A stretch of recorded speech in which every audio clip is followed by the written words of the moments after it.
வணக்கம் நிகிதா.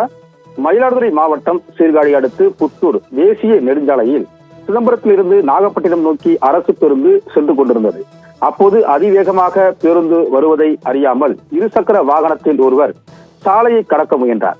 அவன் மீது மோதாமல் இருக்க ஓட்டுநர் பேருந்தை திருப்பிய போது கட்டுப்பாட்டை இழந்த பேருந்து இருசக்கர வாகனத்தில் மோதி சாலையோரம் துப்புரவு பணியில் ஈடுபட்டிருந்த துப்புரவு பணியாளர் மீதும் மோதியது. தொடர்ந்து அருகே இருந்த வீட்டின் சுற்றுச்சுவரை உடைத்துக் கொண்டு வீட்டில் மோதி நின்றது. இக்கோர விபத்தில் இரு சக்கர வாகனத்தில் வந்த தில்லைவிடங்கன் கிராமத்தைச் சேர்ந்த சங்கர் வயது 50 என்பவரும், சாலையோரம் துப்புரவு பணியில் ஈடுபட்டிருந்த புத்தூர் ஊராட்சி துப்புரவு பணியாளர் சரண்யா என்பவரும் உடல் நசுக்கி சம்பவ இடத்திலேயே உயிரிழந்தார்.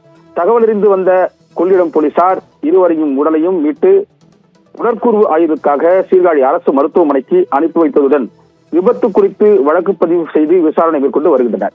சாலையோரம் துப்புரவு பணியில் ஈடுபட்டிருந்த துப்புரவு பெண் தொழிலாளர் உயிரிழந்த சம்பவம் அப்பகுதியில் சோகத்தை ஏற்படுத்தியுள்ளது.